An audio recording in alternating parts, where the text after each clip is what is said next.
Chapter 11, High Impact Sales Hiring Introduction. Now that you know that your initial go-to-market strategy is working, based on the metrics we covered in prior sections, it's time to scale by adding more people.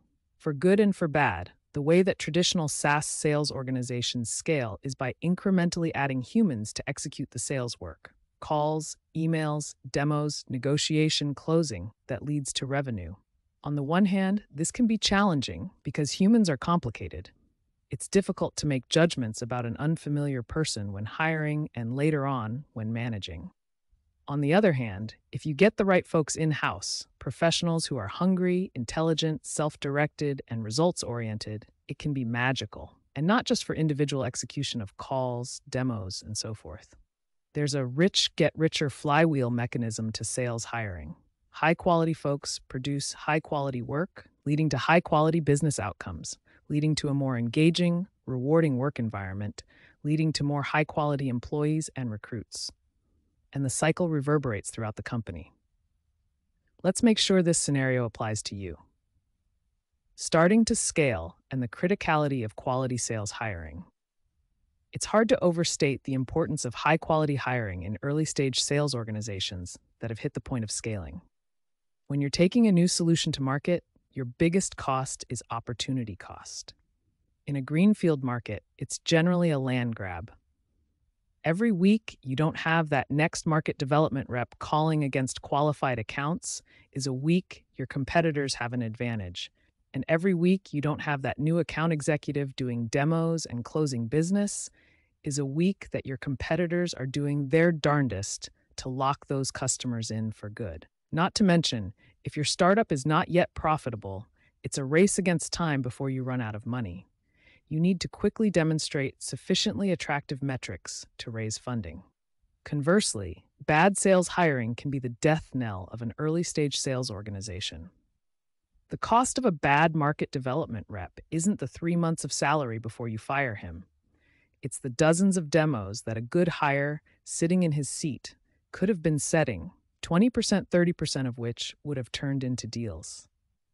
And the cost of a bad account executive isn't her salary for 2 quarters, while she's supposedly ramping, but rather the fact that customers she should have been closing have now been signed by your competitor.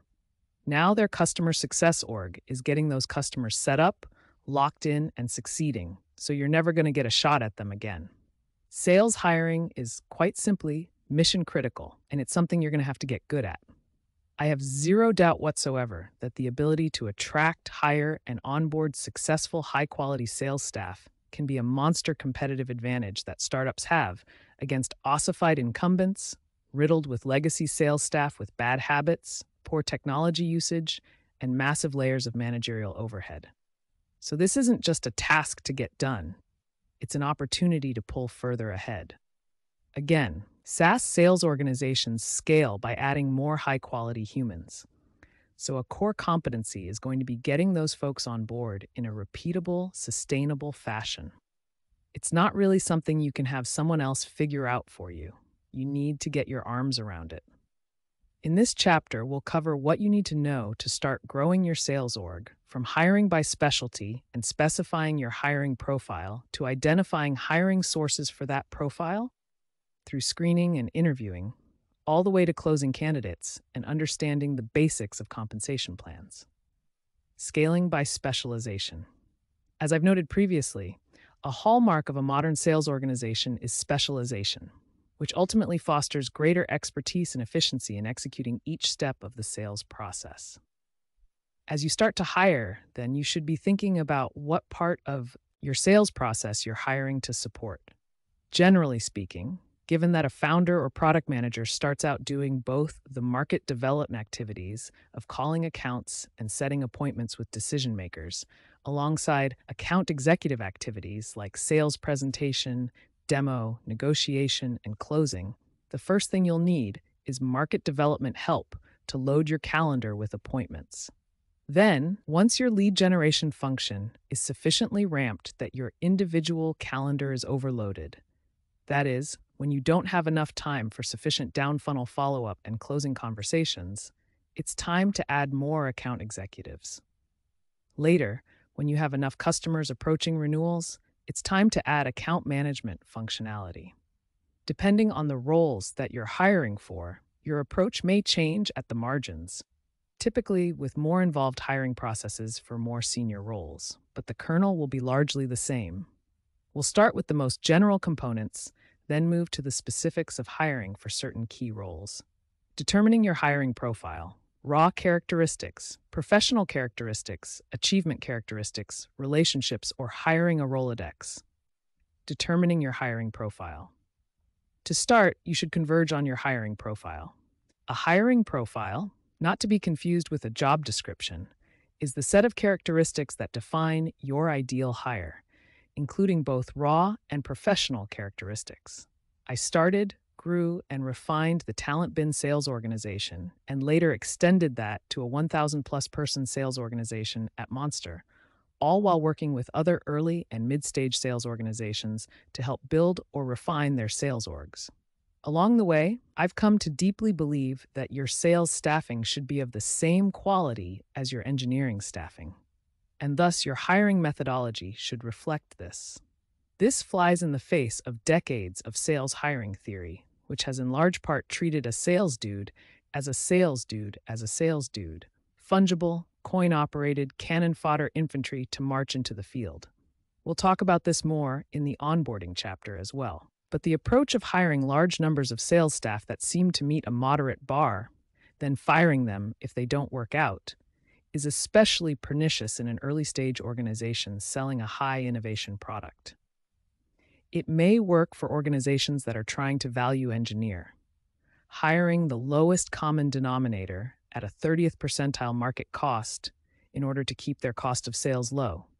But it's no good for 21st century software sales. The opportunity cost you're eating using this approach is terrible. Raw characteristics.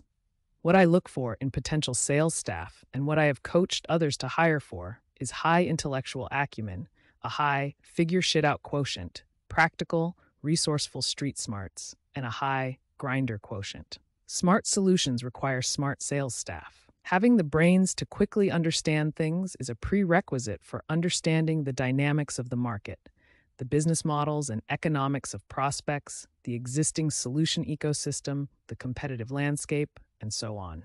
It's also representative of a potential hire's ability to internalize new features and their customer-facing benefits as your engineering team ships them. If you are in the business of bringing a new, innovative solution to market, one that changes and improves constantly, the importance of staff that can quickly ingest, comprehend, retain, and express the value of that solution cannot be overstated. The alternative is sales staff who don't and can't understand the business processes and economics of their clients.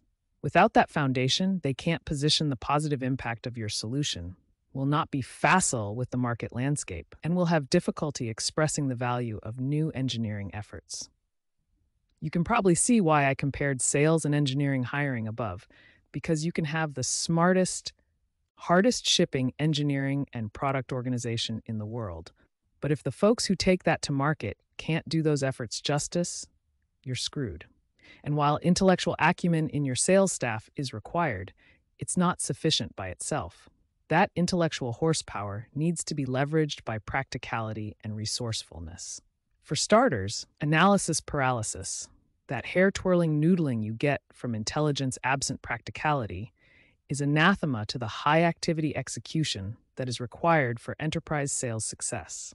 Spending 5 minutes thinking about the perfect way to respond to that email is not helpful when there are 30 more you need to send by the end of the day. Moreover, nothing in sales takes an elegant, deterministic route from point A to point B.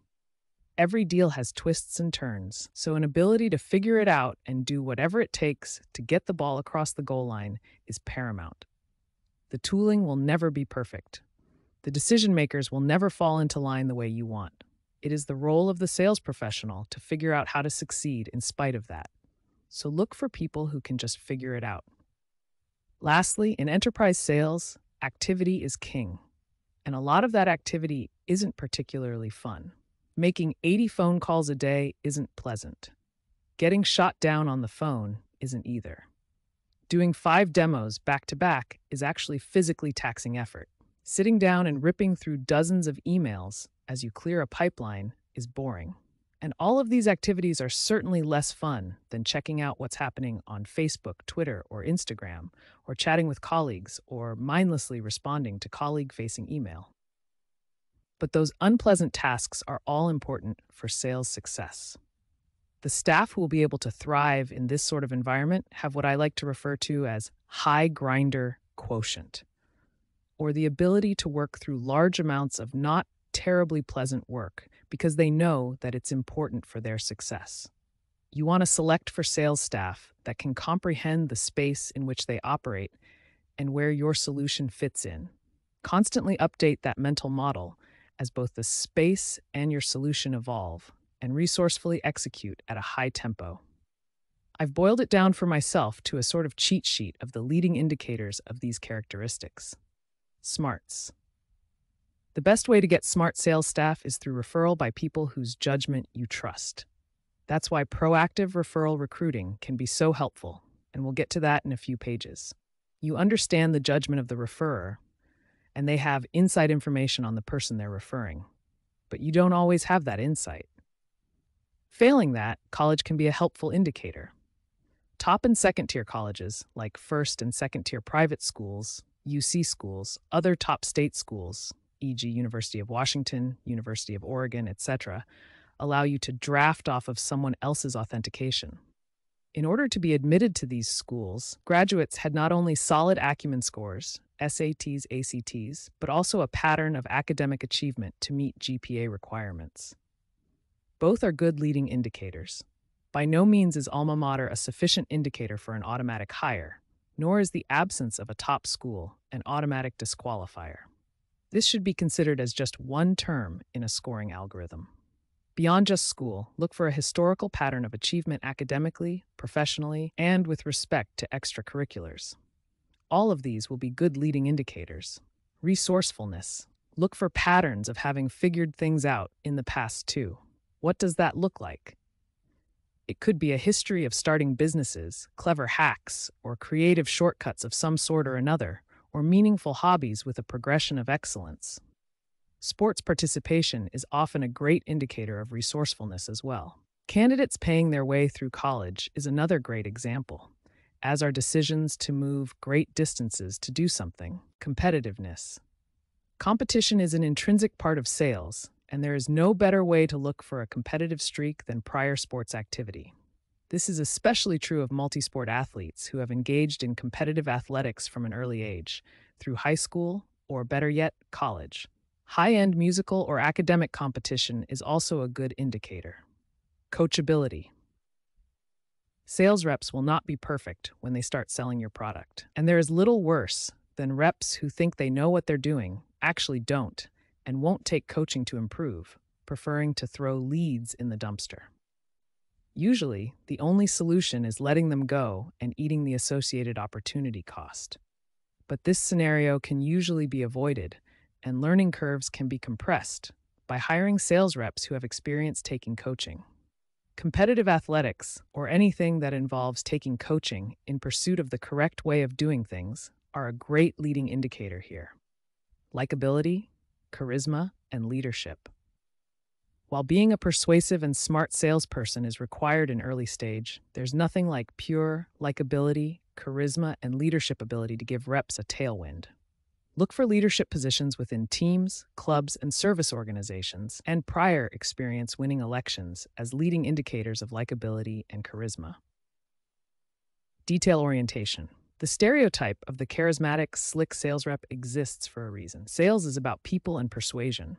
However, more and more, especially in inside sales, it's also about methodical execution of multi-stage processes, precision follow-up, juggling 100-op pipelines, and CRM excellence. So hiring a big-picture person who can pitch like greased lightning but fails to follow through on down-funnel opportunities amounts to setting tens of thousands of dollars on fire. And that's not going to work. How do you sniff this out ahead of time? Throughout the screening and interview process, look for errors in details, like typos and grammatical errors in the written screen and resume. I like to ask in the written screen how candidates organize their lives. Do they use a calendar or to-do list to make sure things don't fall by the wayside? What does their Gmail inbox look like? Do they archive emails for which there is no next action after they read them? What do they think about messiness, and how clean do they keep their desk, room, house? If you think their desk is a disaster, just wait to see what their pipeline will look like. Persistence sales inevitably includes some unpleasant slogs. Look for staff who are used to that sort of thing, to enduring unpleasant, necessary precursors in order to achieve desirable outcomes. Certain types of sports demonstrate this in spades: crew, swimming, cycling, long-distance running, track. Seeing something on a resume like achieving the Eagle Scout rank suggests persistence too, as does a self-started business, provided the candidate stuck with it. Positivity. Related to persistence is positivity. Even an amazing win rate of 35% means you lose 65% of your deals. And most of an SDR's outreach will result in people saying, "not now." So remaining positive in the face of these micro failures is key. Moreover, in early-stage startups, there are all manner of setbacks, whether related to fundraising, competition, or larger market currents. Lastly, not all prospects are peaches. Being able to grin and eat it in the face of a prospect with an axe to grind will be required. This trait is more observable in the context of interpersonal interaction. So throughout your screening and interviewing process, pay attention to the tenor of candidates' references to failures or difficult experiences. Teamwork. While individual contributorship and individual responsibility are paramount in sales, in modern organizations with SDR to AE to AM handoffs, teamwork is also important. Sales reps need to rapidly learn go-to-market best practices and share them with their management and colleagues, while feeding market feedback back to the product organization. Prior team sports experience, of course, is the best way to find this, but team environments can show up in other activities as well, like founding a business or participation in service organizations. There are doubtless many other characteristics to look for, and presence of these traits doesn't take the place of proper screening and interviewing. But if you look for candidates who embody these characteristics, you'll have a great head start on a strong interviewing funnel. Professional characteristics. When hiring for market development staff, those raw characteristics are probably sufficient. You're likely hiring folks who are straight out of college and who won't have a lot of professional characteristics of note. But as you start to hire more senior staff, you may want to consider prior experience. Personally, I'm of two minds about this. On the one hand, I'm a huge fan of creating an upwelling effect by bringing on market development staff who are fresh out of college, training them over a 6 to 12-month period as they become familiar with the market and solutions, and then moving them into closing roles. It ensures that they are inculcated in your culture and system, Greg Popovich style, and that they don't bring any bad habits or preconceived notions to bear. On the flip side, sometimes you need to scale or hire those first account executives, and you don't have time to wait for your bench to grow. In those situations, you can use prior organizational membership as a great heuristic for the characteristics you need on your team. I'm going to start with the warnings, because I feel that I've seen and made way too many mistakes of faulty analogy when looking for professional experience that matches what I need. Industry focus. For instance, thinking about industry wrong can be a problem. Just because someone's sold human resources software doesn't mean they can sell all HR recruiting software. When I'm hiring for TalentBin, for example, which sells software into the recruiting part of organizations and is a fairly transactional sale, perhaps purchased on a budgetary cycle, but just as often purchased off-cycle, it would be a mistake to look for sales staff that have experience selling, say, performance management systems like SuccessFactors, Halogen, etc., just because they also sell into HR. The sales cycle, tempo, and even value propositions. One is about human capital acquisition and proactivity, the other is about compliance, are substantially different. Instead, when it comes to industry focus, look for those who have sold to the same decision makers that your org sells to, at a similar price point and budgetary tempo. For instance, if you're selling recruiting software, then people who have previously sold recruiting agency services could make sense. Both sell to the recruiting organization, not HR, which is responsible for time cards and payroll, and both sell something that can be purchased outside of a budgetary or RFP cycle. So be mindful that industry is a more nuanced thing than SaaS or analytics or HR. Role execution focus. Another thing to be wary of is the notion that sales is sales is sales. This is not the case. Your organization will likely be focused to start on new customer acquisition, the most difficult of the sales exercises. In mature organizations, there is typically more abstraction between roles. Account executives do new business acquisition, and account managers focus on renewals and upsells and cross-sells. So, if you're giving someone credit for sales experience, you need to make sure it's the sales experience you want. This is also true when considering staff out of organizations where this abstraction does not exist. These are typically legacy sales organizations, like Oracle, or younger, more loosely architected sales organizations like ClearSlide, where reps are responsible for lead generation, appointment setting, demoing and negotiation, and closing, followed by onboarding and later upsell and cross-sell every stage of the sales cycle.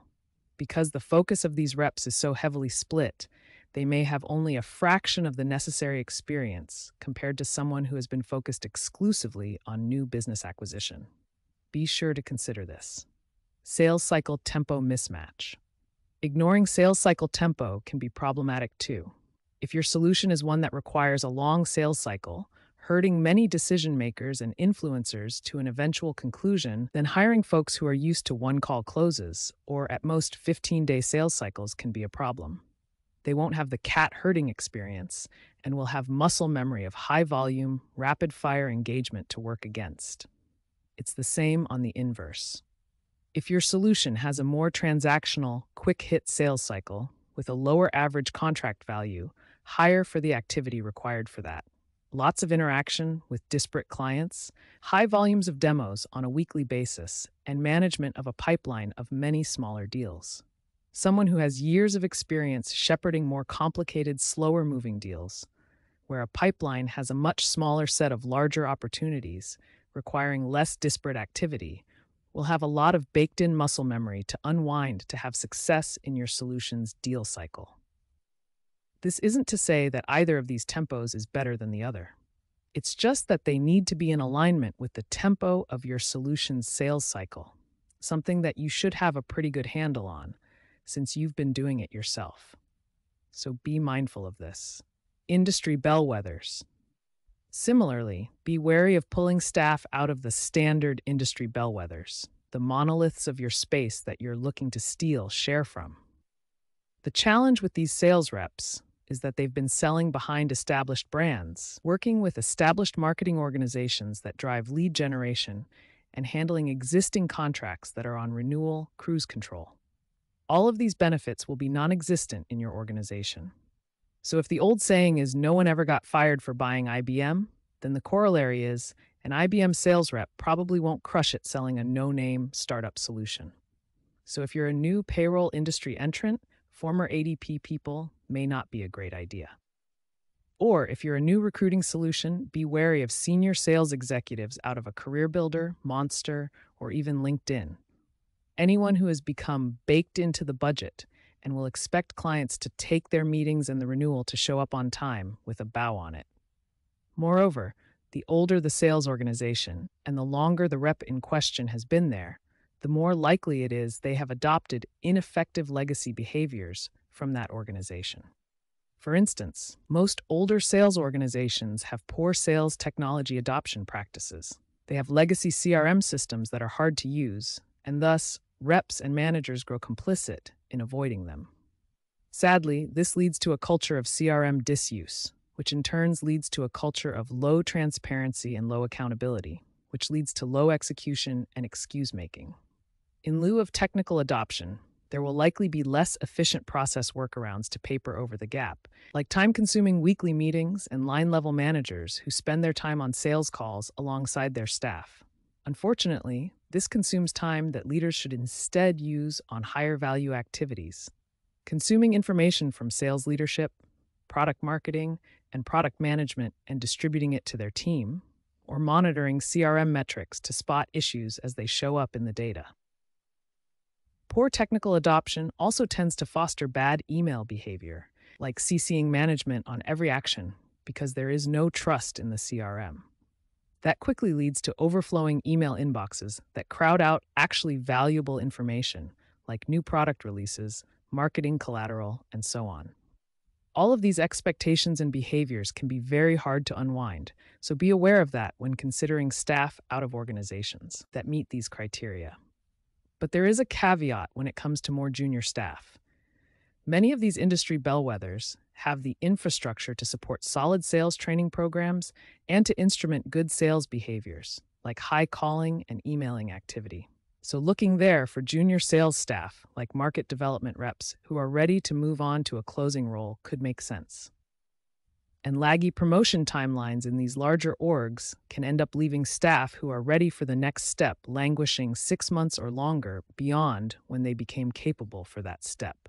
Just be cautious that the potential hire hits your other requirements, as many of these larger organizations have a lower bar for other important criteria. Now that we've covered some areas where you'd be wise to use extra caution, there are a couple of places that are often great sources of the professional characteristics startup leaders are after. Mid-stage startups. One place to look is the set of organizations in your space that have hit escape velocity, and whose sales staff may be looking to jump on to the next rocket ship. They just finished selling a new, paradigm-shifting solution into an existing market, and thus would be more likely to have success doing so again. So if you're one of the newest set of applicant tracking systems going after the recruiting market, like Greenhouse or Lever, this could be sales staff out of JobVite, iSIMS, and so on. It probably isn't sales staff who are still at Taleo or Connexa or selling applicant tracking solutions for Oracle, SuccessFactors, SAP, etc. Customers. Another place to consider for potential sales staff is the customer base that you sell into. For instance, if you sell IT infrastructure, the in-house IT administrators who implement and administer your solutions are deeply intimate with the problem space. They live it. Or if you sell recruiting software, recruiters who experience the exact business pains you're looking to solve can be great fits. Again, though, familiarity with the space is not sufficient by itself. For instance, an IT administrator who is introverted and unable to conduct high-activity outreach and engagement is never going to work out. But paired with the other characteristics you're looking for, this kind of subject matter expertise can be gold. For instance, former recruiters are great salespeople for recruiting solutions because they not only know the pain points, but they are used to a recruiting workflow that revolves around high-activity outreach, persuasion, and pipeline management, just like sales. Achievement characteristics. Once you have identified candidates with the professional characteristics you're looking for, one benefit of looking at staff with prior experience is that you can ask them for artifacts of the sort of achievement you're after: quota attainment, activity metrics, and such. One thing to note, though, is that salespeople are used to selling and spinning anecdotes and data to support their goals, and they will sell you on hiring them. So while their resume or LinkedIn profile may speak to quarters of outside achievement with regards to quota, I've seen enough embellished titles and stats from existing and prior staff to know that those self-reported metrics should be viewed with a gimlet eye. Instead, ask for actual proof. Screenshots of activity graphs and leaderboards directly from a candidate's organization's CRM are hard to spoof. A truly clever approach I've heard of but not used is asking for a screenshot of CRM revenue leaderboards and the candidate's place in them. This, of course, not only shows you the candidate's ranking, but also the other top performers in that org, in case you want to recruit them next. Asking for W-2s is also a popular approach, but my issue with this is that it's a top-line outcome. It doesn't show me the key metrics like calls, demos, win rates, etc. I'd rather have the underlying data.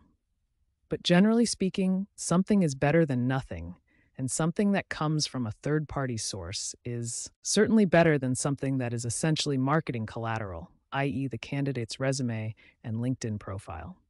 Relationships, or hiring a Rolodex. What about relationships, you might ask? Isn't there value to sales staff coming out of organizations where they have worked with hundreds of clients and have their direct dial phone numbers and email addresses? The notion of hiring a sales professional for his or her Rolodex is a dying one. It may even be dead already. This concept is a vestige of the time when there were no easily accessible alternatives for identifying and engaging with relevant budget holders. This is no longer the case. The sources vary by vertical, but with LinkedIn, JigsawData.com, and Hoover's DMB, identifying decision makers requires only rudimentary searching by your lead generation function. While relationships with existing clients can be helpful, this value proposition should by no means excuse the absence of other requirements.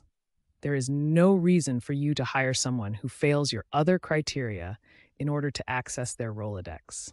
A 23-year-old market development rep armed with 500 accounts to call can get you the same thing while building your bench, so you can give that account executive seat to someone who meets the requirements that are going to drive success. There may be exceptions for industries where the decision makers can't be found via other means, but this is generally going to be less and less the case over time as the world moves toward more information transparency for prospecting. Articulating and documenting your hiring profile. When you're getting started, it can be helpful to consider how other successful SaaS sales organizations approach their hiring profiles. Consider these examples. TalentBin. At TalentBin, we targeted new grads out of high-quality universities, Stanford, Cal, other UC schools, etc., with a history of achievement in both taking initiative and building things. We also looked for indicators of success in team endeavors and athletic excellence, particularly in those unpleasant grinder sports. Alternatively, we targeted existing market development staff from LinkedIn, an industry bellwether in the recruiting market, with the promise that those market development reps, SDRs, would have a faster path toward becoming account executives at a fast-growing organization like TalentBin, compared to a slower-moving, larger organization like LinkedIn. We also hired former technical recruiters who had high subject matter expertise, but also the high-activity execution characteristics needed to sell software. We specifically did not pull account executives out of LinkedIn or legacy sales organizations like Monster or CareerBuilder. These more senior staff were typically inured to selling existing solutions that the market is well aware of, job postings, resume search, and LinkedIn Recruiter, and thus were less suited to presenting a new, innovative product that substantially departed from legacy solutions. They were also typically more focused on maintaining and renewing existing contracts than acquiring new customers, and relying on an established brand for making contact with customers than being a tip of the spear and penetrating and proliferating within accounts. Meraki, a highly successful hardware sales company, Meraki adopted the strategy of pulling high-impact sales staff out of IT value-added reseller (VR) shops. In those small IT consulting shops, which are largely undifferentiated from each other, sales professionals need to hustle hard in order to beat others out for business. Moreover, because they are dealing with organizations that typically are without IT leadership, CIO, VP of IT, reps are serving in a very consultative role. IT resellers constantly see new technologies come across their shelves, so the ability to understand customer pain and then identify new technologies to solve those problems was paramount for these folks. Lastly, there is a high level of inside sales execution on the part of these VARs, in order to keep their efficiencies high and cost of sales low in a low-margin business. All of these characteristics aligned with Meraki's needs and drove sales excellence in the organization. Yelp, and Groupon would be examples in the other direction.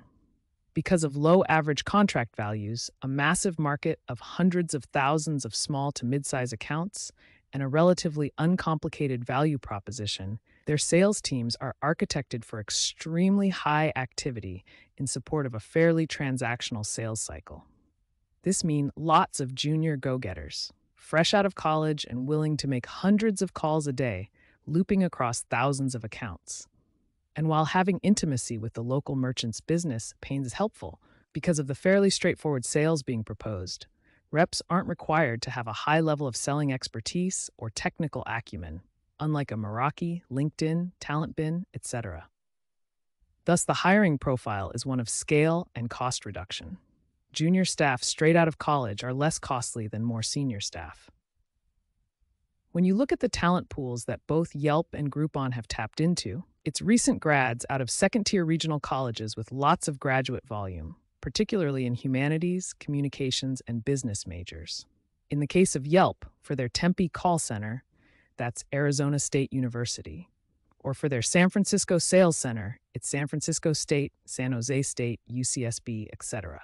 In the case of Groupon, much of their talent comes from Indiana University, DePaul, Ohio State, and other schools surrounding the Chicagoland area. Both companies found high volumes of charismatic, articulate, non-technical staff to mop up thousands and thousands of one-cow contracts here and there. As you work on your hiring profile, spend some time considering examples in your space. Once you've converged on what you're looking for, document it in a manner that can be easily shared with potential candidates. At the most basic, this could be part of a job post or a post to your application tracking system's career site. But you must have this profile and role characteristics documented in a way that can be easily shared and consumed, regardless of whether or not you have it up on a job board. This can be as basic as a Google Doc that has its sharing setting set to anyone with the link can view it, like this: https://docs.google.com/13epfdtzfgom rpcimqibtvt-dvf0 edit. Sources of hire, or how to find your profile. Now that we've discussed the profile that you'd like to see on your sales team, we can talk about where to go to find it, or how to get it to come find you. It's important to realize that not all sources of hire will require the same approach or be appropriate at every stage of your growth. Some sources make more sense earlier on, but become less relevant as you grow. And some sources make it easy to home in on higher quality from the get-go, while others will require more screening. These are the various sources to consider early on: staffing agencies, referral, recruiting job boards, direct sourcing. Staffing agencies. When you're hiring your very first real sales staffer, agencies can be a great source of hire. Staffing agencies are set up to provide you with ready-to-go qualified candidates who are seeking new roles. And for this, they typically take a fee of 20%, 30% of that candidate's first-year salary. While 25% of a $60K base salary for an account executive is substantially more costly than a job board posting or even a staff referral fee, there are a variety of benefits to this approach. Firstly, you should target a sales-specific staffing agency, like the Lions in San Francisco, Betts Recruiting, or Rainmakers. Staffing agencies, like talent agencies, have first crack at all the best talent because they have crafty recruiters in-house who are both proactively seeking it out and also filtering and vetting that talent. And because salespeople have short average tenures at organizations, they typically stay in close touch with recruiters who have placed them before, meaning that those recruiters have a hot list of great candidates they can engage. So not only do these recruiting agencies have ready-to-go candidates, those candidates are typically pre-vetted and screened known good hires. Now, this isn't always the case. Remember that these recruiters work with all manner of sales staff, from candidates who sell one-cater advertising packages to small businesses at Yelp, to enterprise reps who sell $1 million deals to Fortune 500 clients. So it's very important that you proactively characterize the profile that you're seeking, which we conveniently defined above, to the recruiters that you're working with. And continue to emphasize that profile as you get resumes. If you see candidates that do not fit your profile, it's very important to drop the boom on those recruiters quickly and correct that. If you don't, you could end up in big trouble. Because these recruiters are paid based on placement, they have a big incentive to work quickly to get a butt in a seat and to place a candidate that they have in hand. This is good because they work with urgency. It can also be bad because they want to place that candidate quickly before he takes another role or decides he doesn't want to move roles after all. So if you are seeing candidates that don't match the profile that you're looking for and you don't push back, these staffing agency recruiters will smell a pushover. As a result, they'll not only shove other less qualified candidates towards you, But now they'll actively push their lower quality candidates your way too, reserving higher quality candidates for clients they know are pickier. So be stern in maintaining your filter. Relatedly, make sure you screen well. We'll talk about screening, written screens, and phone screens below. Don't skimp on that with candidates coming out of staffing agencies. Warnings aside, there are great benefits of working with staffing agencies to fill your earliest roles. As noted, they are quick and can help reduce your sourcing workload so you can focus on other things. Eventually, referral recruiting will likely be your highest volume and highest quality source of hire. But when you're first starting out, you don't have an existing staff of folks to refer candidates, nor do you have a network personally to draw from. Candidates provided via staffing agency can help you with exactly that. So when you're looking at these candidates early on, you should consider that network value in your thinking. For instance, if the candidate is coming out of a SaaS sales organization that's currently peaking, he can help be your future funnel of talent out of that organization into yours and give you inside knowledge as to who was good and who was not. Staffing agencies can also be helpful with respect to compensation details.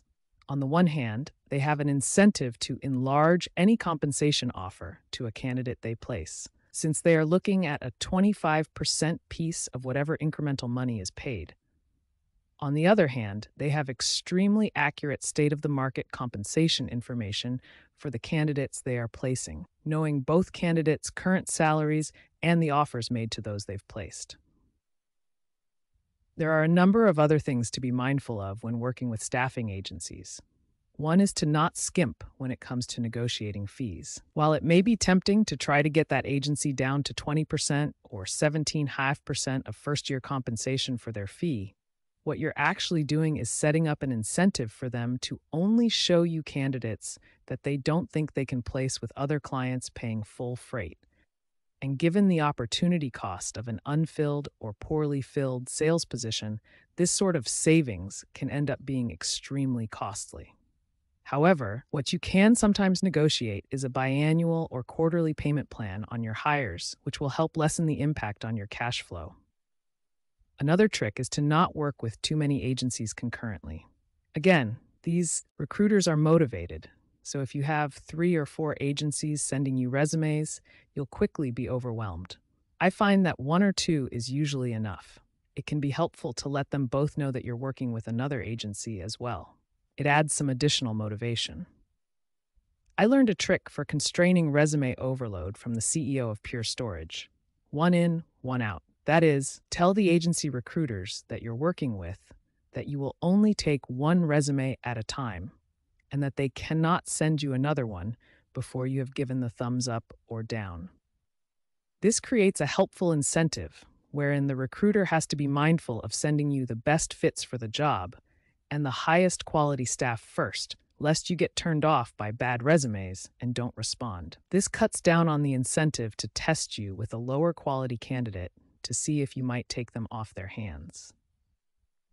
If you have a good working relationship with your agency account manager, have done a rigorous intake meeting, and have a well-specified and documented candidate profile, a lot of these tricks will be less necessary. But proper incentive alignment can make sure that things don't go sideways. Later in your scaling process, when you have a base of staff from which to draw referrals, and potentially in-house recruiting staff to do proactive sourcing, you will likely not need agency help as much. But at the very beginning, it can be extremely helpful and worth the cost. Referral recruiting. When you're making your first hires, referral recruiting can be challenging. You don't have any staff to refer candidates to you, and you yourself likely do not have a network of sales professionals to pull from. However, once you have established those precursors, referral recruiting is simply the lowest cost, highest quality source of hire that you can leverage. First things first, make sure that your staff has access to recruiting marketing materials, like the job postings in question. It doesn't have to be sexy, but it needs to be available as a hyperlink that can be emailed, texted/tweeted, shared on Facebook. Here's an example, and here's another one. Additionally, you'll want your staff to be intimate with the hiring profile that you're looking for. Just as you communicated that clearly to staffing agency recruiters, you now need to communicate it to your own staff, who should be fairly familiar with the type of person you hire as your agent in sniffing out talent. Second, you'll want to have a referral recruiting bonus in place. Depending on the seniority of the role, you can do something between $2,500 and $5,000. The goal of a referral recruiting bonus isn't to keep referral recruiting top of mind for your staff. You generally won't be able to get your folks to constantly think about recruiting because they have their jobs to do.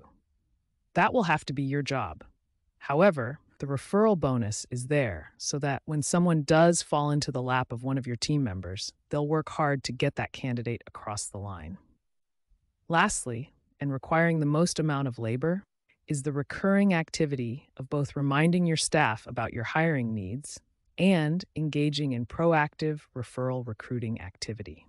The best way to keep recruiting top of mind for your staff is to bake it into recurring team meetings. When you're in team or all hands meetings, note the open roles that the organization is trying to fill and the successes you've had to date.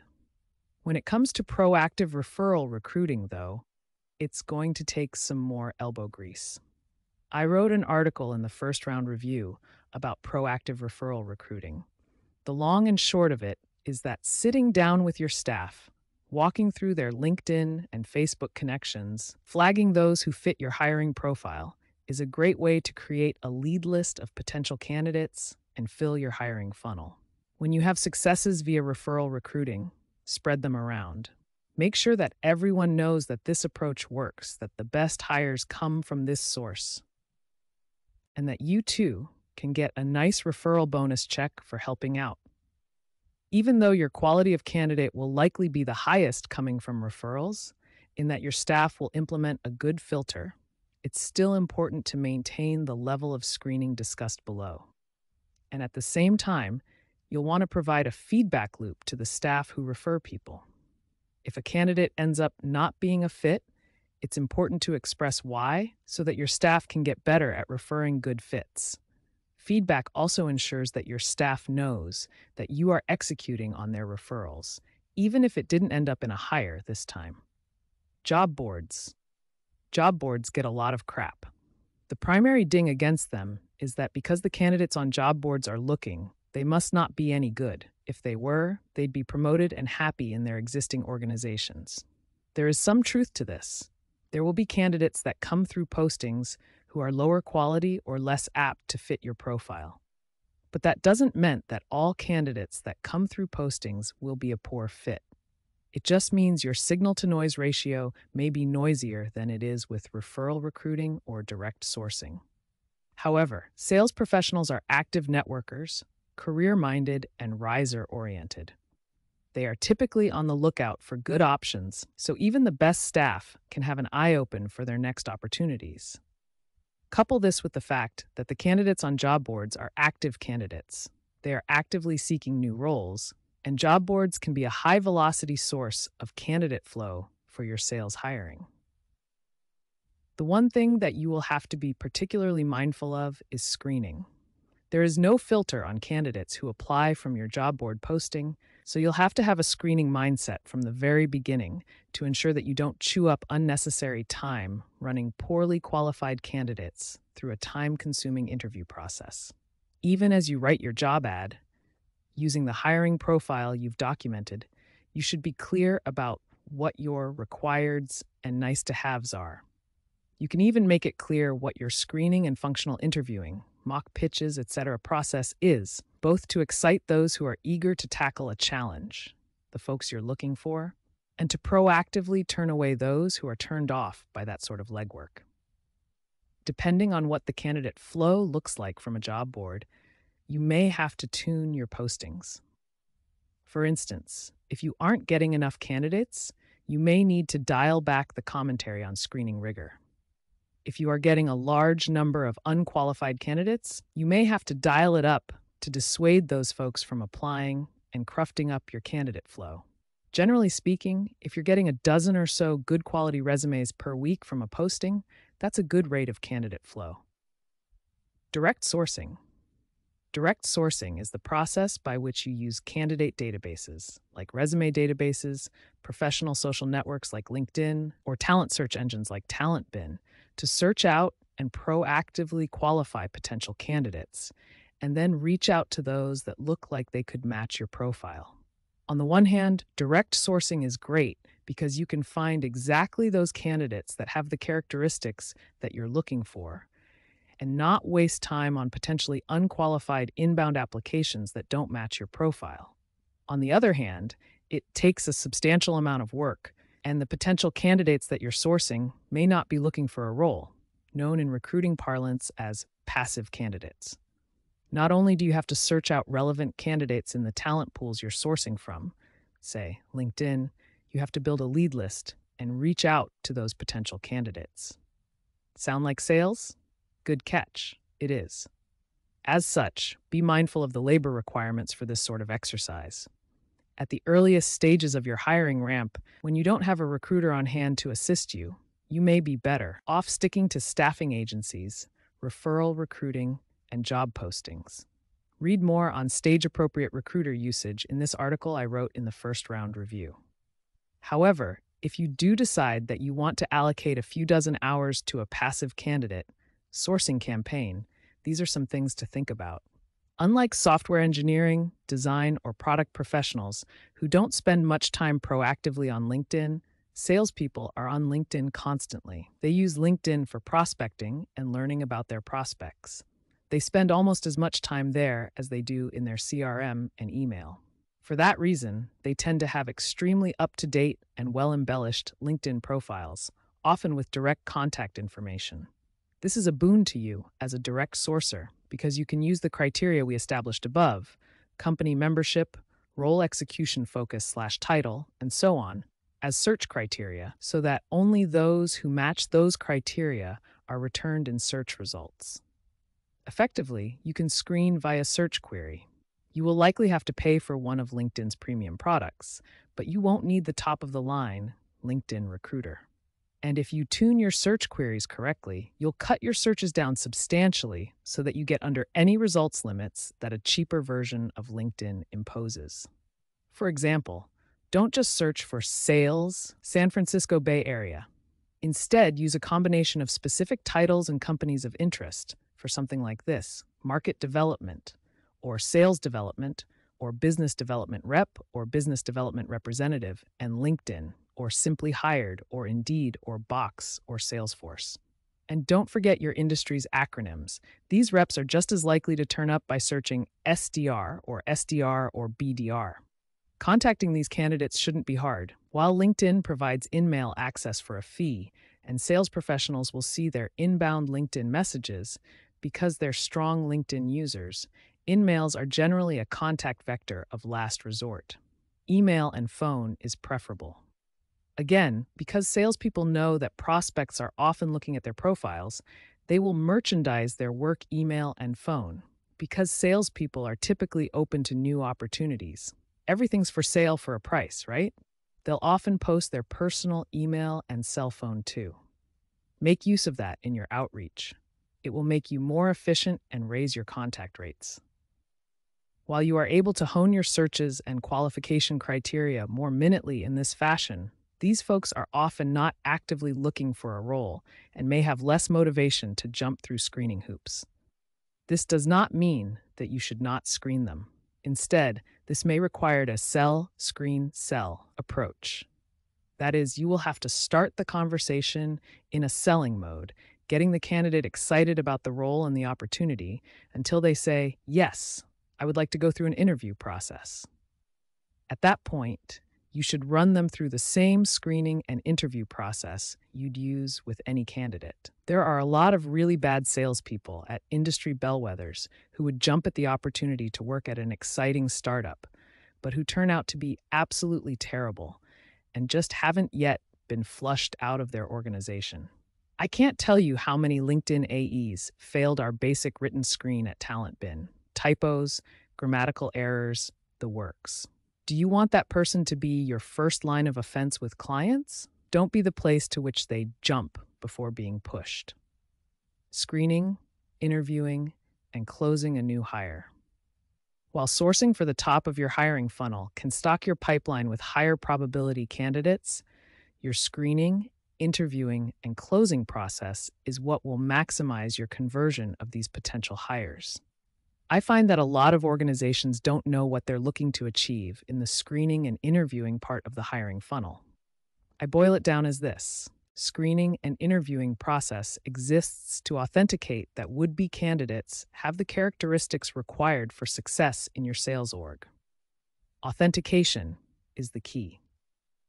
While experience at a prestigious organization, a degree from a compelling school, or a shiny-looking resume may be potential leading indicators of success at your organization, the goal of the screening and interviewing process is to prove it. And once proved, to close the candidate on working at your organization. All the steps in your screening and interviewing process should support that goal. Screening, interviewing, reference checking, post-interview compensation, offering, and closing. Candidates after closing. Screening hiring, while of extreme importance, can be a large time suck of inefficiency if you aren't mindful. This is why I am a big proponent of the use of asynchronous screening approaches earlier in the hiring process. It puts the time cost onto the candidate, while at the same time creating rich interviewing artifacts that are better reflections of a candidate's abilities than a resume or personal statement that has been polished to perfection. This can be all the more important when working with staffing agencies whose incentives are to shove a butt in your seat. Having a strong screening mechanism in place that doesn't consume all of your time and gives you a high signal outcome on which to base judgment is all the more important when working with recruiting agencies. Artifact-based pre-screens. For that reason, I'm a particular fan of implementing screens involving the production of some lightweight work artifact as the first step in my hiring process. One of my favorites is a written screen. It's not an essay test, but rather a series of a dozen or so open-ended questions that the individual can respond to. I generally give instructions to spend no more than an hour on it, and I keep the questions in the template lighthearted, but pithy enough to allow for the demonstration of critical thinking acumen. Some of my go-to questions include: tell me about something you've built that you're proud of. What do you think about Google Glass? What sort of team sports did you play in high school/college? What was your favorite? Scale of 1 to 10, how messy is your room? Be honest. Tell me what you like about sales recruiting in your own words. Document for me a deal, either sales or recruiting, that went terribly. Be totally honest. Here's a set of examples that we used at TalentBin. What am I looking for in the written screen? Well, modern salespeople spend most of their time communicating value and persuading people to do things in written, spoken, and visual formats. So the ability to clearly communicate is extremely important. An inability to do that with cursory subjects will reveal an inability to do so with your solution. If you can't explain, with a beginning, middle, and end, something you've built that you're proud of, your favorite bar and why, or how a deal went sideways, you're going to struggle to do so with our product. While high activity is important for sales, executing those activities with attention to detail is required. Those who can't demonstrate thoroughness and attention to detail in a task where it is specifically called for will fail to do so in day-to-day work activities. This is similar to how recruiters look for typos and grammatical errors in resumes, except that those are the most highly polished pieces of hiring collateral that candidates present. It's much better to use a tool that is specifically designed to catch a lack of attention to detail or thoroughness in a time-constrained approach. For instance, if the candidate can't be bothered to tell the difference between there, and there in what has been identified as a test, what will her emails to prospects look like, and what will her pipeline cleanliness look like? Another artifact-based screen that I like is a mini homework assignment involving account research and voicemail pitching. At the end of the written screen, I tell candidates to leave me a 30-second voicemail, pitching TalentBin as if I were the head of recruiting at Airbnb. Firstly, I like the fact that it's a composite homework assignment. It requires going to TalentBin's website and consuming its value propositions, which tests initiative, comprehension, and retention. It also requires qualifying Airbnb as an account and allows for varying levels of execution on the part of the candidate. A cursory level of execution would be abstractly pitching TalentBin. A better level of execution would be doing account research on Airbnb and their hiring requirements in order to tailor the pitch in question. And I don't provide my cell phone number, but it's in the signature of every email I send and easily available from some cursory Google searching. Email responses asking for my cell phone number receive a raised eyebrow. I've seen other approaches too, like providing some written GMAT questions to be executed ahead of an interview. These could have benefits too by providing more rigor, but I'm partial to a guerrilla screening test.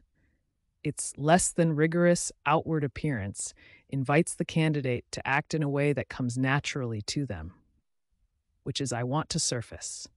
If their natural way of being in the world is to be rigorous with high attention to detail and execution, I want to see that. If that's not their natural way of being in the world, then I definitely want to see that too. Note that these approaches are quite different from video interviewing, where standard interview questions are presented to someone so they can verbally respond to them while being recorded by the webcam of their computer. I'm actually not a fan of this approach because it's just a time-shifted, place-shifted version of traditional interviews or phone screens. Those are typically more narrative-based and less about authentication of the ability to do the work required for a role. And ability is a much more important thing to authenticate earlier in the hiring process. Like video interviews, though, written screens are asynchronous in nature. I don't have to be on the phone at the same time as the candidate and can consume them later when I have available time for it. Written screens also allow me to take an off-ramp as soon as it's clear that the candidate won't make the cut.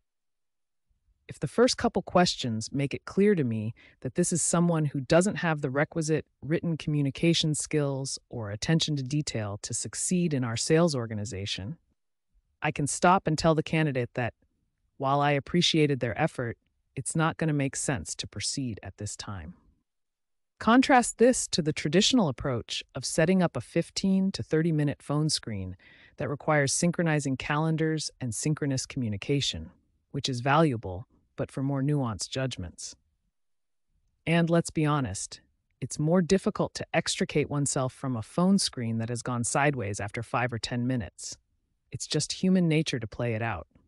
Written screens help avoid this time suck. Be forewarned that senior staff will likely be more attuned to a traditional hiring workflow, typically an initial phone screen and, if they pass that, a series of on-site interviews. While you may be tempted to skip written screens of more senior staff based on their pedigree, don't you dare do it. As I've noted, senior experience at a legacy organization can actually be an indicator of all kinds of bad behaviors. If a would-be senior rep is insulted by being subjected to the same screening approach as others, how do you think he's going to be when it comes to coaching by you or others? Or new process adoption, or a transparent sales org? He should be excited that the organization has a rigorous process for identifying great staff and stocks its sales team with high-quality folks that are a joy to work with. And he should welcome the opportunity to show off how great he is. Lastly, your approach to written screens doesn't have to be complicated.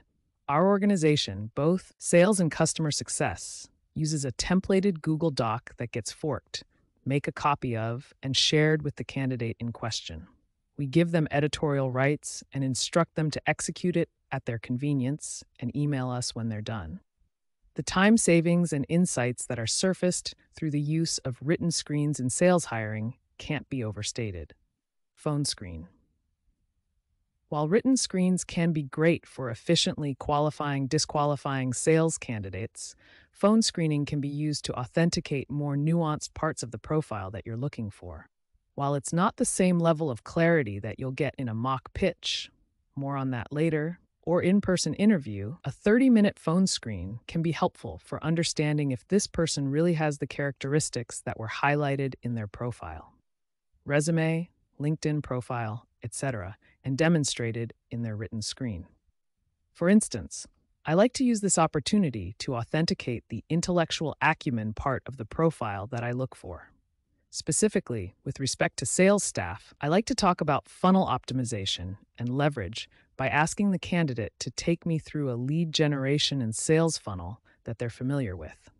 This could be in their existing role, or it could be as simple as a business they worked at in high school, like an ice cream store, lemonade stand, or even a personal training business. One of my key sales hires was previously a personal trainer. In the context of this conversation, I ask several key questions. What were the inputs to the sales funnel in question? What were the characteristics of the prospects? And how could we find more of them scalably? What were the competitive characteristics of the market? What would lead to higher conversion of the sales funnel? And so on and so forth. I try to do this in a rapid fashion to see how the candidate does in a keeping up environment, how well they do at explaining their answers, and if they are able to apply a problem-solving, scalability-focused mindset to their example. Once we converge on the constraints in the situation in question, then we get into how to solve that problem. This speaks to their figure shit out quotient. How would the candidate solve the issue of insufficient customers for the ice cream store, or whatever sales funnel they discussed in their example? Could that funnel be made more efficient, for instance, by serving more of those scoops of ice cream in a given time interval? How could the candidate ensure that customers were happy with the value being provided? How do we know that they like the ice cream and will tell others about it? How can we do a better job of allowing sales reps to do more demos in a given period? As I like to say, if you were the king, queen of the world, how would you solve this? And that's an important question, particularly in startup sales hiring. If the candidate is coming out of an organization with a fixed set of processes, they may have a bit of tunnel vision. This is their opportunity to break out of that and show me that they can break out of it. Because figuring shit out is going to be required in an early stage sales go-to-market. I try to execute all of this in less than 20 minutes. You'll note that the phone screen I'm describing is longer than the traditional phone screen. That's because I've already confirmed that these candidates are worth more time with my written screen, so I can invest more of my time at this stage to extract better information for my hiring decision. If it's a successful exercise, I like to devote the last 10 minutes to questions they have about the organization. This would be the beginning of selling the job. That is, the candidate made it through the initial hiring funnel and profile resume screening, through written screening, and now through a verbal screen. It's looking like this thing could have legs. So let's start engaging with that and getting them excited about the organization, since we're already on the phone. You can even throw behavioral components into this as well. For instance, I occasionally like to purposefully miss inbound phone screen calls. I always have candidates call me to test punctuality, so I can see what candidates' voicemail sounds like, how long they wait to call me back, and if they email me immediately. All of this speaks to proactivity and persistence, which are behavioral characteristics that we value highly. It's important to note that, unlike the written screen, which leaves an artifact, phone screens don't naturally leave you with something to review later. It's critical to either record the screen, for instance, using a presentation software like Zoom or call recording software like Chorus, or take good notes afterward. If you're going to spend 20 to 30 minutes on the phone, the least you can do is jot down 5 minutes' worth of bulleted notes structured as green flags, things you were encouraged by, yellow flags, things you weren't excited about, and red flags, things you thought were actually concerning. This way, you'll have data to come back to when engaging with candidates further down the process, or when comparing different candidates and making a choice between them. Mock presentation screening. As you can tell, this part of the process is focused on finding opportunities to authenticate a candidate's ability to succeed in our sales organization. When it comes to market development staff, these screens are typically sufficient to progress candidates to in-person interviews. But when it comes to staff who are moving from customer-facing presenting and closing roles in other organizations to closing roles in your organization, an incremental presentation screen is definitely called for. While some sales leaders half-ass this with approaches like sell me this pen in an in-person interview, I find that sort of approach silly. I'm dealing with sales professionals, so I'm going to have them sell me their existing solution. I can learn about whatever solutions they're currently selling, their competitors, and so forth with 15 to 30 minutes of web research. So acting as a mock prospect is fine. I either ask the candidate to tell me what prospect I am, or I concoct a profile of a prospect I am going to inhabit, like Airbnb in the voicemail example above. I instruct candidates to treat me as a prospect that has agreed to a demo and run the process from soup to nuts the way they would with a prospect. This means sending me a calendar invite, complete with whatever online screen sharing or presentation software they want to use, executing a full-blown 30 to 60-minute presentation and demo, and following up with a proposal. Because this is essentially a mock funnel pass, it's incumbent on you to pay attention to all parts of the sales and presentation process, looking for both excellence and soft spots. Is the calendar invite clear, and does it include all pertinent coordinates for the online meeting? Do candidates send you an email ahead of time confirming the meeting? Do they send a reminder? How do they conduct the call? What pre-call preparation did they do to ensure that they know pertinent details about my mock business, which they likely assigned me? Do they start with discovery questions? Do they then proceed to the problem and solution statements in a way that is tailored to what we discuss in the discovery questions? Are they consultative in their approach? Do they engage in presentation comprehension check-ins, making sure I'm paying attention? Are the facile with ROI and business driver calculations pertinent to my business? Do they build agreement through the presentation? How do they react when I feign confusion on an important topic? How do they handle my objections? How do they react to aggressive, verging on combative questions? How do they handle my questions about the competition? And importantly, do they ask for the sale? Aside from judging how well they execute the pitch from discovery through next steps, this is also a prime opportunity to judge coachability in a rep. That is, if you stop them partway through the pitch, provide them some pointers, and then request to start that section again, you can get a sense of how they take feedback and incorporate it or don't. As discussed above, coachability is a key trait in sales staff, and the mock pitch is a great place to authenticate its presence or absence. I've done this dozens of times with folks from Groupon, LinkedIn, Indeed, website hosting businesses, and payroll software businesses. And while I haven't been the perfect prospect every time, that's almost a feature of the process. Candidates should know what the key characteristics of a prospect would be and guide me as necessary, which is a good thing to do with a sale, regardless. Based on the outcomes of this process, after comparing all my green and red flags against the hiring profile I am looking at, candidates will either progress to on-site interviews or end the process there. Interviewing. Once you've progressed through all of your screens, you're ready for in-person, team-wide interviews. Have you noticed that we've been through a ton of screens, resume profile, written, phone, and mock pitch, before progressing to in-person interviews? That's on purpose. First, your sales reps will likely be doing most of their work via phone and other telepresence, WebEx, screen share, email, PowerPoint. If a candidate can't get the point across in those formats in a screening process, moving into face-to-face interactions won't solve the problem. Secondly, face-to-face team interviews are extremely time-intensive, not just for you, but for your team. A 4 or 5 person team doing multiple interviews across an on-site day will double or triple all the time you've spent on screening the candidate up to this point. Instead, guard your team's time against wild goose chases by doing the heavy lifting yourself via a screening process. Keep your reps setting appointments and doing demos instead of interviewing candidates you should have kicked out of your funnel way ahead of time. A candidate shouldn't be coming on site unless you're already pretty damn sure that they're a hire. Otherwise, you're pissing away your team's time. That said, there is definitely value to the on-site interviewing process. First, there is the chance that you may have missed something that kicks a candidate out. Not likely, but possible.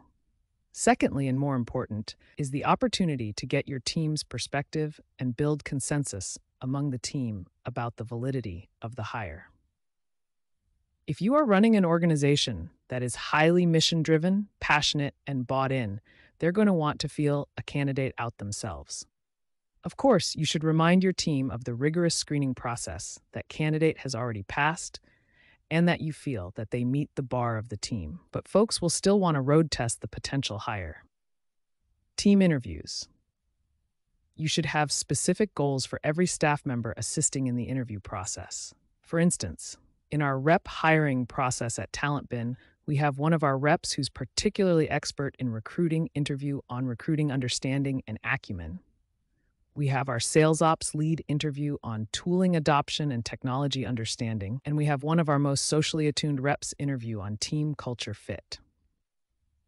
At this point, the only reason a candidate is spending any time with the team is that I believe they're probably a hire. So I spend my time running the interview process.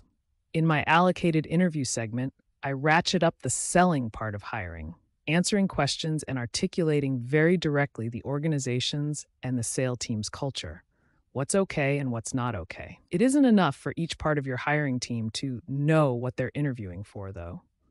They should have a set of questions and interactions scripted so that they are applying them to each candidate in the same way. Either sit with them to set up these tools or set them up yourself. Even a simple Google Doc that can be copied for each new candidate is fine. Moreover, interviewers should have a unified method for recording the outcomes of their interviews. Again, I like the green flag, yellow flag, red flag approach, followed by a summation: strong hire, unsure, pass, strong pass, with rationale bulleted under each category. When scheduling interviews, I make sure to allocate time specifically for sufficient note-taking after the interview is concluded. Again, if you're going to take 30 or 45 minutes to interview someone, take 5 minutes to record the outcome of that effort. At this point, I'm typically looking for red flags. If someone sniffs out an issue that somehow didn't arise previously, it's good to dig into it. However, barring that and assuming that the interview team gives the green light, we like to do one last pass with the rest of the sales team in a group cultural interview by having the team take the candidate in question out for a beer or two. Social beer interview.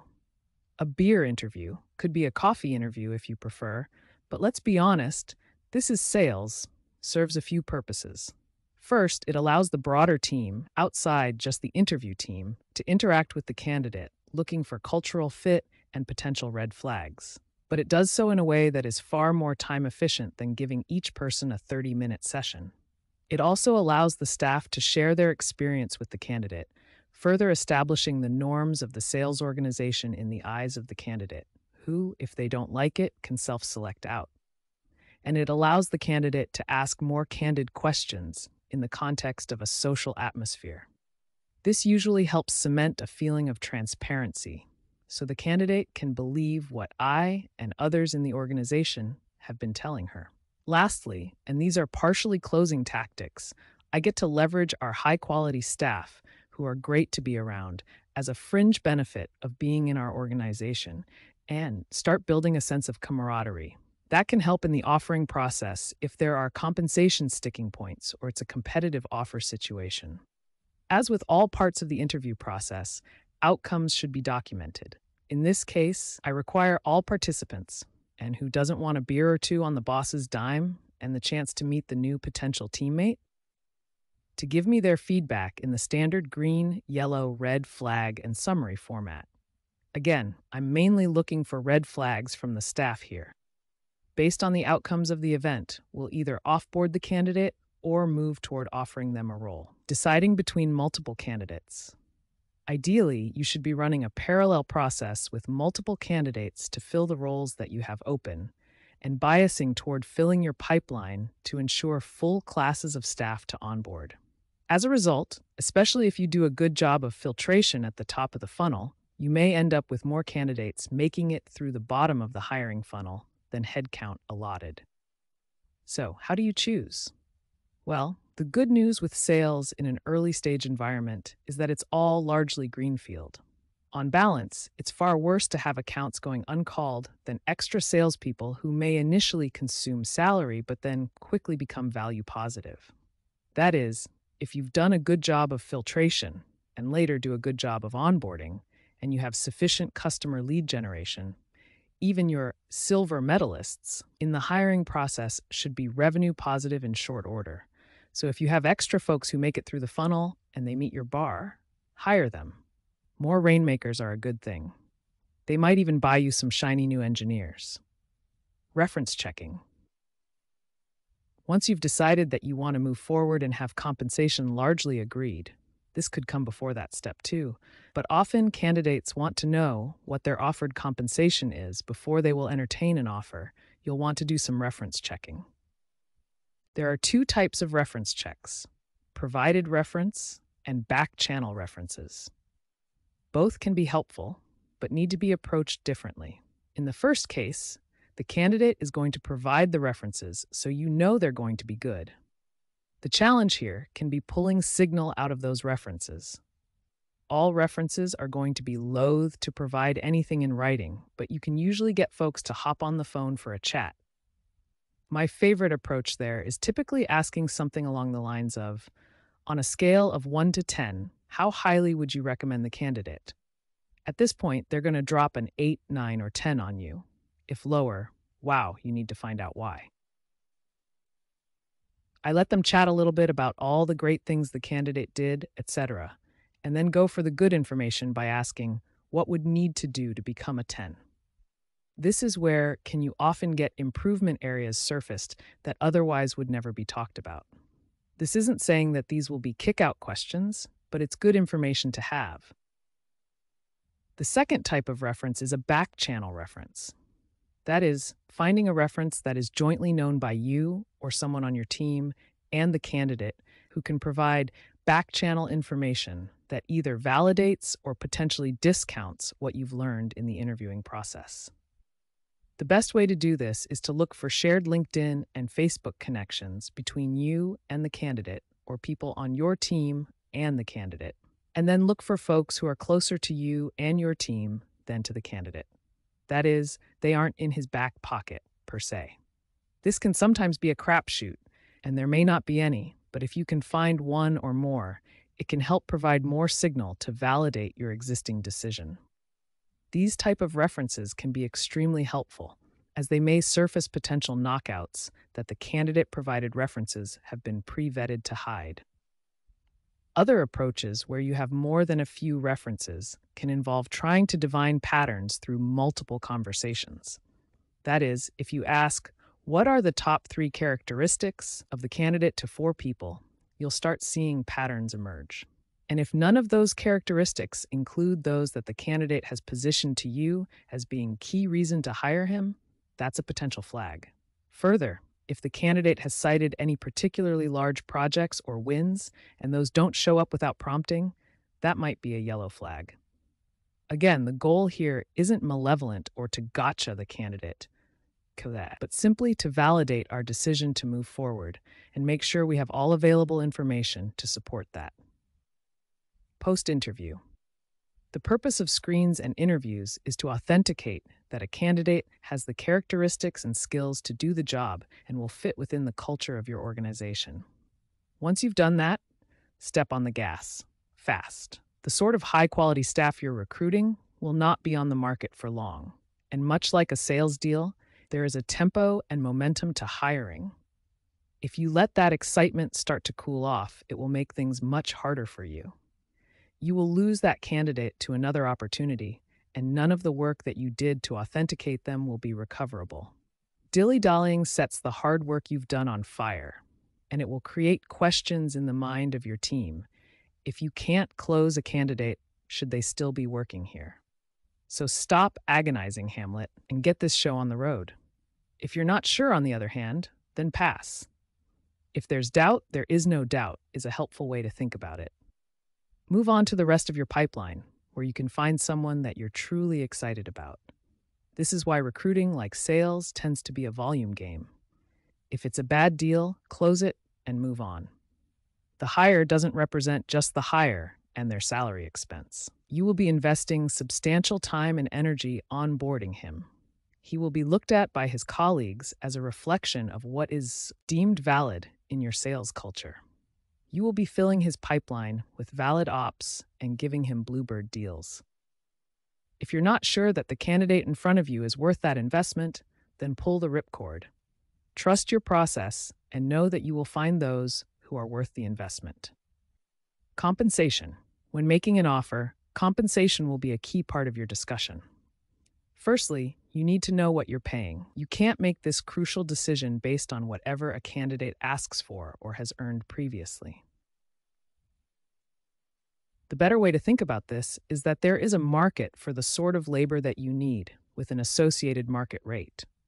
At the same time, there's a certain value that you're going to be able to get out of your hires. This will go to quota and commissions. That is, if the mechanics of your market and solution tell you that your average deal size is $10 and that a sales rep can close 5 of them a month, netting you $50 in bookings at a 20 to 25% cost of sales, you can't be paying that staffer more than $10 a month in base and commission. So talking to sales staff who are targeting $100K base and $200 on-target earnings, netting to $16 a month, is simply a non-starter. This can be hard early on when you're not sure of the natural rate of sales for a typical rep. That's why I like to look at analogous roles at analogous companies. For TalentBin, that was looking at LinkedIn's SDR and AE teams. For guidance, it's generally pretty easy to surface compensation specifics at these benchmark organizations, either by asking agency recruiters or by using tools like Glassdoor or Payscale. Variable compensation. When it comes to variable compensation, or commission, nearly all sales roles follow the concept of variable compensation derived from bookings, appointments set, or some other key performance indicator. Typically, you'll see a 50% base, 50% commission split for new business acquisition account executives, with more of a 60-40 or 70-30 for market development, appointment setting, or account management, farming existing accounts. Related to this is the concept of quota and how much revenue your sales staff will need to earn, or appointments they'll need to set, in order to attain that variable compensation. Quotas are funny things. On the one hand, nothing focuses the mind on taking care of business like knowing that you will be paid for these activities over here and not for those over there. The notion that sending one more email or making one more call can lead to an extra $500 in your bank account does a remarkably good job of motivating those incremental calls and emails. On the other hand, quotas are somewhat vestigial, left over from a time when sales activity was not sufficiently instrumentable via CRM and sales instrumentation to help sales management see if sales staff were doing the requisite activities and doing them well. In pre-CRM sales organizations, or present-day sales orgs with abysmal CRM execution, it was hard to see how many calls, emails, appointments, and so forth were being done by a rep. So the backstop was a macroeconomic carrot-stick combo in the form of a quota. If the rep didn't do the work needed to generate sales, their missed quotas would demonstrate that eventually, over a series of quarters, leading to dismissal. If you run your organization like a modern sales org, that particular function of the quota has largely gone away. Instead, you have activity charts and graphs, win ratios, and so forth, which are far better tools for instrumenting and verifying activity. Moreover, this sort of activity instrumentation presents that underachievement information much faster than the 3/4 of quota underattainment historically needed to realize that a rep wasn't doing his job and should be fired. With all that said, incentivizing and focusing incremental activity is still an important part of variable compensation, so it's worth implementing quotas. Setting quotas works better when you have a sense of what the natural rate of sales will be, but looking at existing market examples will be helpful. And if you have been selling yourself and have a sense what is achievable, you'll be able to set goals that are attainable. That last part is key. Unrealistic goals will lead to unhappy sales staff who will be looking for new jobs, leaving you without an engine for your revenue growth. In fact, if your would-be hires are smart, and they better be if you've been following along, they're going to want to know What proportion of their would-be colleagues are hitting their numbers? It's all well and good to tell a potential hire a narrative of how she's going to make $200 a year if she hits certain goals.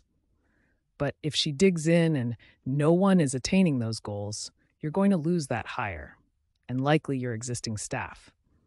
It's a bit of a balancing act, which may require retooling as you go. But let's look at how the numbers play out for two key sales roles. SDR's compensation for appointment setting roles depends on what you're selling. High-end, high-ticket software that is more complicated and hard to set appointments for will be compensated at a higher rate. But a LinkedIn, TalentBin, Box.net, Salesforce SDR in the San Francisco Bay Area will be making a $45K to $55 base with on-target earnings of $65K to $75K. For something higher ticket like Workday, it may be something more like $50 with a $75K OTE. The 15K or 20K of variability is based on the number of appointments that are set and subsequently held. Your mileage may vary based on region. Some people determine variable compensation by counting verified qualified opportunities. That is, if the account executive has the meeting and says that the account isn't qualified, it doesn't count. I don't like this approach because sometimes the aspects of the account that made it unqualified aren't discoverable from external information, like employee counts, job openings, etc., or even on an initial discovery call, and you shouldn't be punishing SDRs for something outside their control. But it works for some organizations. The number of appointments that are required to attain the total on-target earnings will vary, again, by how hard it is to set those appointments. If you're setting appointments with CIOs of Fortune 500 companies for $1 million average deal size opportunities, then 1 or 2 a week is probably a good number. For something higher volume and more transactional, it could be 10 to 15 a week. You're going to have to experiment. The important thing is that you want your goals to be attainable with the correct amount of quality work. If an SDR makes 100 calls a day and sends 100 emails, and they are quality and not BS, whatever number of appointments that turns into should be a good target. And you'll note that quota is the carrot and stick that backstops your activity tracking. You also don't want to cap attainment here. If you're paying $50 per appointment set and held, this would target 8 appointments set and held per week for $20 variable compensation. Do not cap the upside. If someone can set 16 appointments for you per week, by all means, go for it. If you set your quota too low, by allowing this upside will allow them to reveal what maybe the true goal should be, so you can later adjust it. Also, don't require the attainment of the goal in order to achieve an all-or-nothing payout. If you don't have a lot of data supporting that someone can attain 5 meetings set and held a week, and that person hits 4 and doesn't get their payout, that's going to be a demoralized rep. All-or-nothing variable compensation attainment is something that far, far more mature organizations can dabble in, like payouts only occurring when a rep attains 85% of attainment in a quartet, though usually this is an account management capacity versus lead gen or new business acquisition, like what AEs do. AE's AE compensation can be a little more complicated, but generally speaking, for account staff who are acquiring new business, hunting, as compared to the farming, of account managers who are focused on maintaining, renewing, and proliferating existing business, you'll be seeing a 50-50 split between base and variable. As with SDRs, this will typically vary based on the average deal size you're talking about. Higher deal sizes will mean more expensive AEs. Again, to benchmark off a San Francisco SaaS AE out of LinkedIn, for example, you'd be looking at something like $50K or $60K or base, with an OTE of $100K, $120K. Again, for a higher ticket item like Workday, that could be a $100 base with a $200K OTE. Usually you should be able to benchmark against other organizations selling similarly priced software as yours. And if you're pulling people out of a related company, their approach to compensation will certainly influence yours. Quota and commission can also be challenging with AEs. Once you know what a natural rate of execution is, and thus what a reasonable goal is, it can be straightforward to set quota. Usually you don't want your entire cost of sales to be more than 20% of your revenue. So if you're shooting for a 100K OTE with $50 variable, that AE will have to bring in $500 of bookings a year to keep that cost of sales under 20%.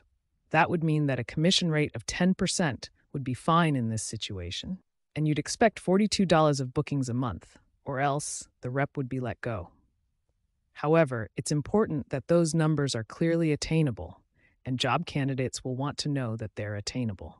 Conveniently, since you'll be such a CRM excellent sales founder, you'll know what your win rates are and how many ops a typical rep gets a month from SDRs. And you can show that either you or others on your team are hitting their goal, making their commissions, and paying their bills. When setting this number, you want it to be attainable to start.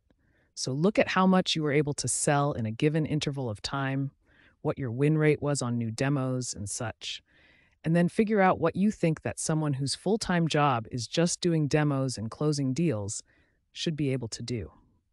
Understand that this is a work in progress, and you can characterize this to reps what the math-based rationale is behind the numbers. And note that if they go above goal, they get paid on that. Like SDRs busting through their appointment goal, AEs who have a $40K number but are doing $60K a month is a great problem to have. It pumps them up, gets them excited to recruit others who will be excited about an environment where they can make great money.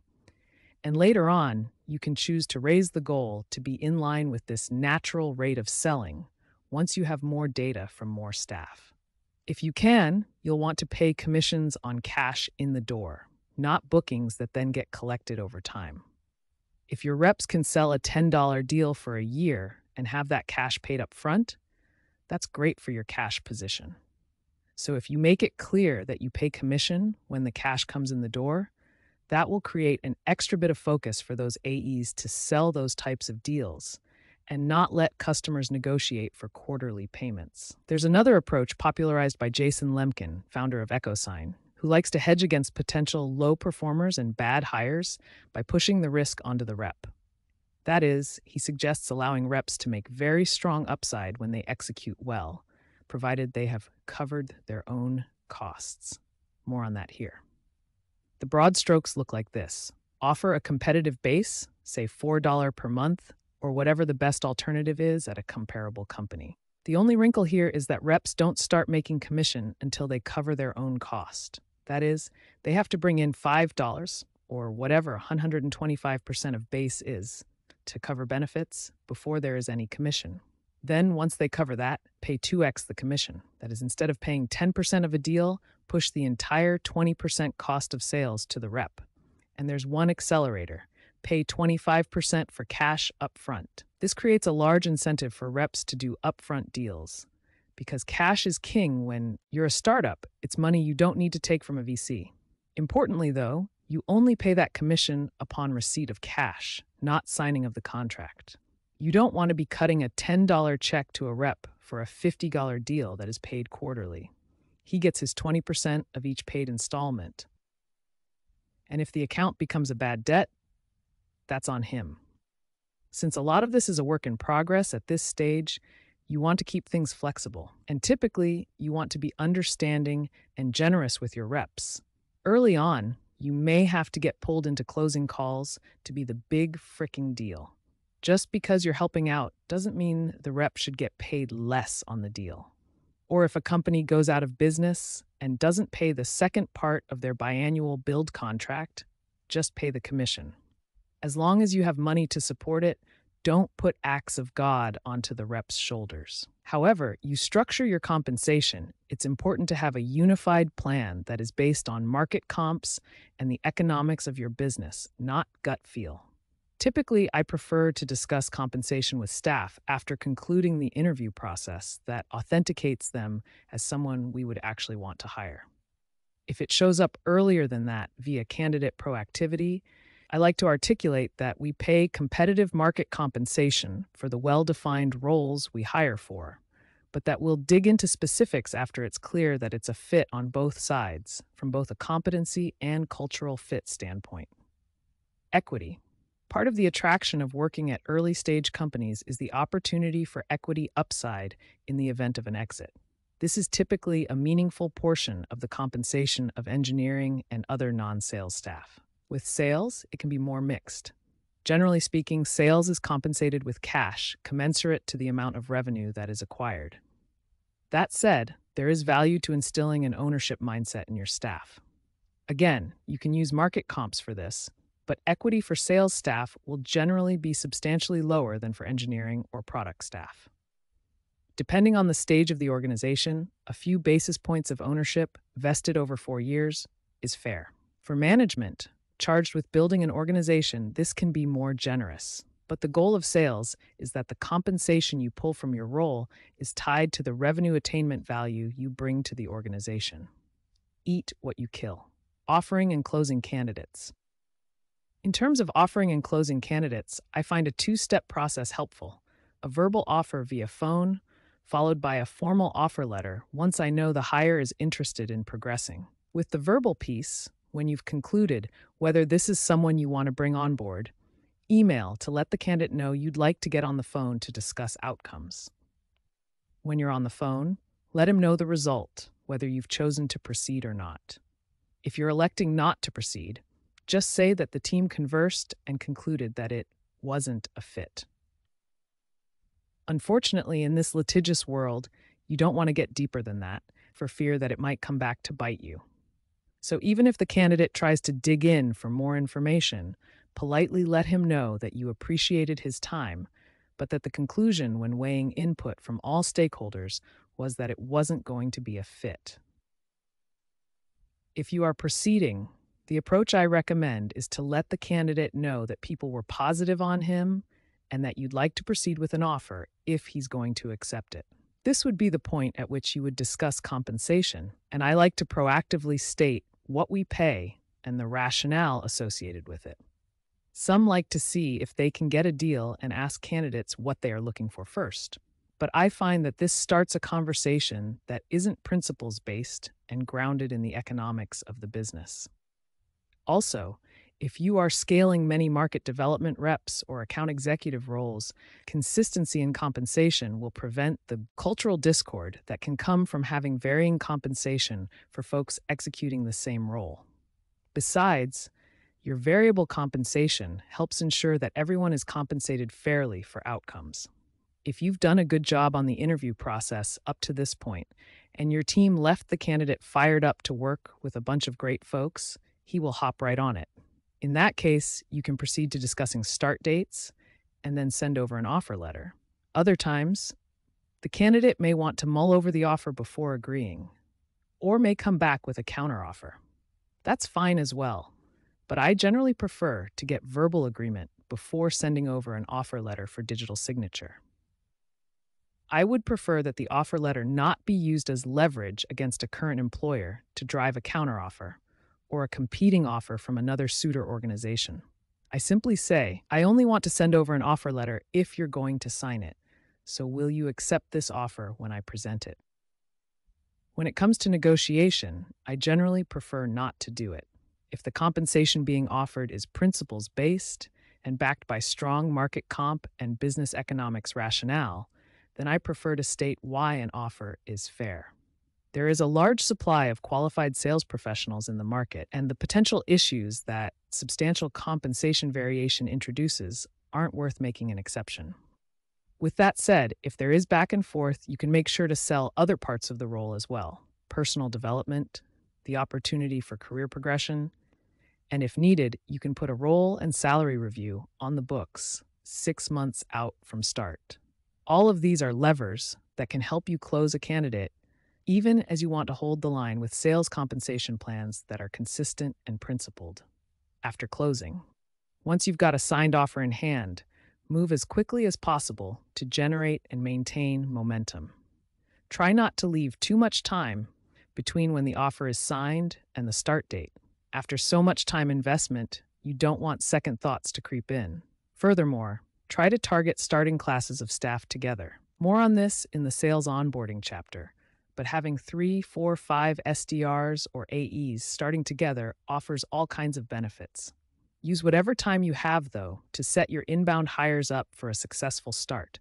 That means less fun things, lining up materials for onboarding and assigning trackable pre-work, and more fun things like including inbound hires in team happy hours. They're not really on the team until they're at their desks and doing their jobs. The same way a deal isn't done till the contract is signed and the cash is in your bank account. Treat inbound hires with the same level of urgency. Sales hiring is the engine of your organization's revenue success. Treat it seriously and methodically, aiming for high-quality staff who are well matched to the needs of your go-to-market strategy, and you will be well on your way. Treat it haphazardly, and you are sabotaging any chances you have at success.